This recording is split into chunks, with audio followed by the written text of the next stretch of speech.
What's good, y'all? It's ReceiverTeacher. Today we're going to talk about how to properly run double moves. Now, there's a bunch of different routes, all right? A bunch of different double moves that you can run, but this video will talk about the main keys that translate over to all those routes. Now, I just want to give you guys an update on the free 2-week program.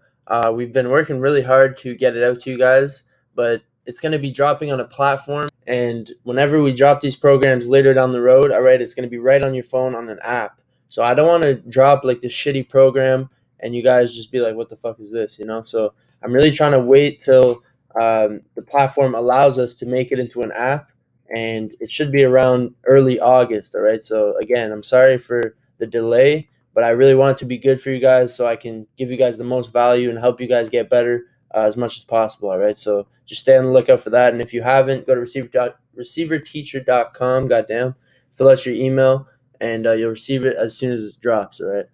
Anyways, now back to the video. The most important thing with a double move, all right, is selling the first route first, all right? So if you're running an out and up, you got to sell the shit out of this out.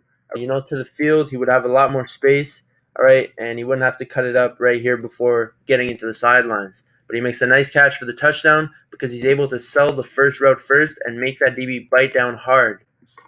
All right, now he's out of position and he's able to get over top and stack the DB for the touchdown. All right, so on the contrary, if we look at this route, all right, Justin Jefferson, he doesn't really sell this route at all, all right? He takes like one step, all right? The DB can just stay comfortable. He has no reason to bite down here because he's not even turning his head, and he doesn't take more than like 2 steps to the out, all right? He just kind of, you know, weaves, all right? He just weaves and then goes up. But you really got to sell the first route first to make that DB bite. All right, that's the name of the game. All right, so same thing right here. It's like a post corner, Amari Cooper. All right, look at how he sells this with his eyes, all right, and his body, all right. He's fully committed to the post, and now Marcus Peters has to jump down to jump the route, all right, and that's when he snaps it across, and he's able to create a bunch of separation, all right, because he's selling the first route first. Now, next, you always want to take the proper angles coming out of the break. Now, with that being said, that all depends on how well you're selling the first route, all right? So right here, Davante Adams shows his eyes, all right? He's committed his body to that out route,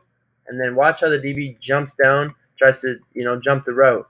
So now he's going to play your upfield shoulder, all right? They never want to undercut because they want to take away the wheel option, all right? They're going to play your upfield shoulder. So now if you try to turn up, at least they're right there. So that's why DBs will always play your upfield shoulder when they're off at depth.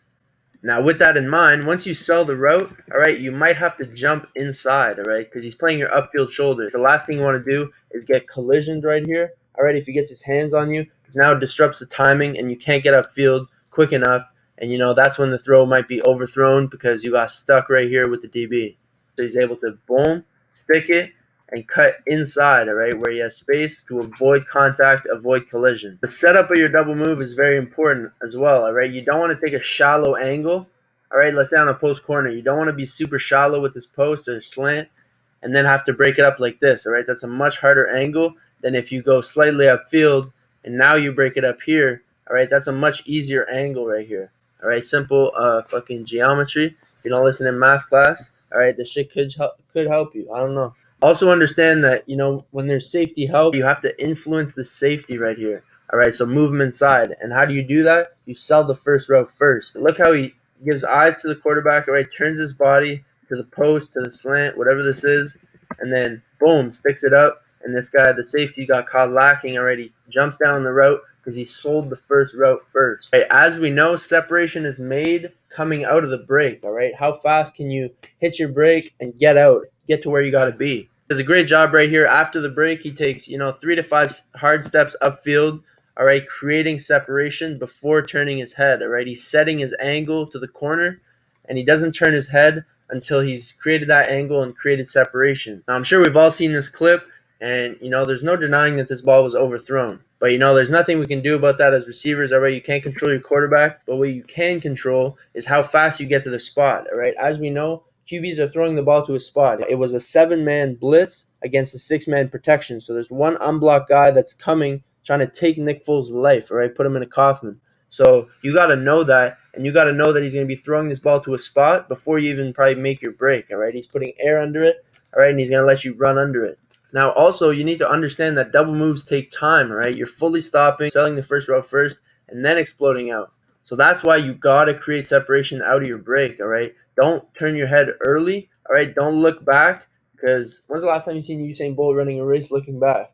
I mean, he does have burners, so he actually did do that once, but you get the point. If he took 3 hard steps upfield right here, or 3 to 5 hard steps before turning his head and just focus on gaining speed, getting to that spot, that might have increased the chances of making a catch, right? Obviously, there's situations like goal line where you do have to look quick, but most of the time you want to use that space out of your break to create separation, all right? Hard steps upfield before looking back, and then look up, not back, all right? Now, another great way to set up your double moves, all right, is through film study, all right? Watch right here. This is William Jackson, corner for the Bengals, all right? This is week 2 of last year.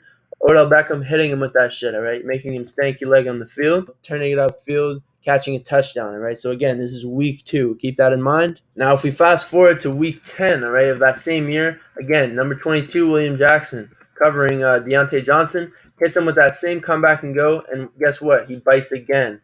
So when you're watching film, all right, if you haven't watched my video, how to watch film, make sure you check that out. All right, so just to recap, all right, you always got to sell the first route first. All right, so that means committing, your head and shoulders, your eyes to the quarterback, all right, with speed, and then boom, snap it off, right? Sell the first route first.